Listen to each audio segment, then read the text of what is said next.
Okay, so I angled the camera down because you're going to be looking at my feet and what we're doing here for an exercise. First thing that's very important is to make sure that you're able to tune into 3 points of contact on the bottom of your foot.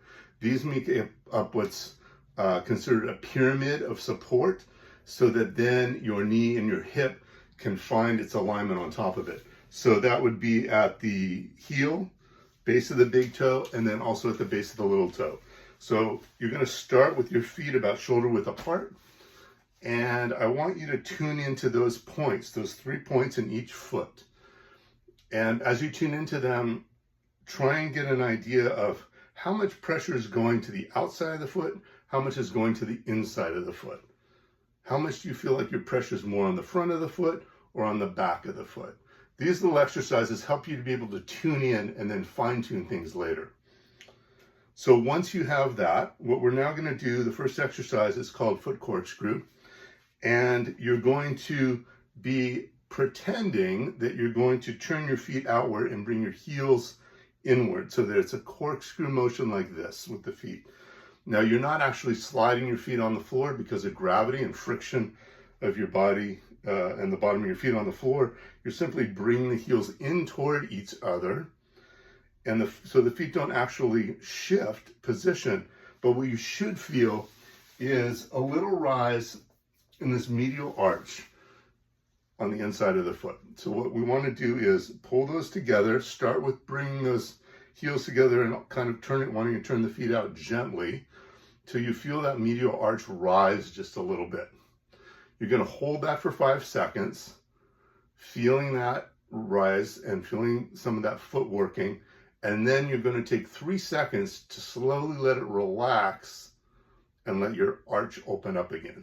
So that slow relaxation is taking that pressure off and letting it slowly come back to a resting point again. Now we're going to do this again, and you want to do this about 5 times. So again, rotating out, and we're going to slowly rotate out, taking about 3 seconds to get there. Hold that for 5 seconds. Take about 3 seconds, letting it rotate back in, or letting your arch relax and stretch a bit. We're not trying to make the arch fall inward. If it falls inward, the knees come inward, and there's all sorts of mechanics that get affected as a result of that. Instead, you want to still try and keep a little tension in your arch when you let the arch stretch. And so this kind of control is going to help you with the mechanics of your foot, and that'll help to really make it easier to stabilize your hips, low back, and that'll affect your knees as well. So here's the second exercise. It's called short foot. And again, it's a subtle one. You have those 3 points of contact that I mentioned before on the floor.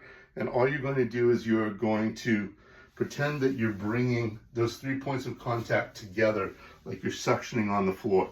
And in specific, the ball of the big toe and the heel, you're pretending you're trying to pull them closer to each other.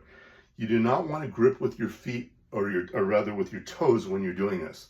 So let the toes relax and just pull from the ball of the foot back towards your heel.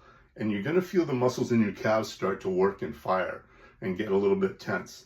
So when you do this again, you should feel just a little shift, a little rise in that middle arch there. And you're going to hold that for about 5 seconds. Slowly let it relax and slowly let that arch stretch, keeping a little bit of tension still in the arch, not totally collapsing it. And so for this, you would, same sort of thing, take 3 seconds to get into it, hold it for 5 seconds, 3 seconds to let it slowly relax. And you do that for 5 times. So these are really good exercises that are, like I said, are going to teach that arch to not only be able to contract, but also then relax. And both of those components are super important for you to be able to walk and have what they call a more efficient gait and the ability to load and unload weight from side to side.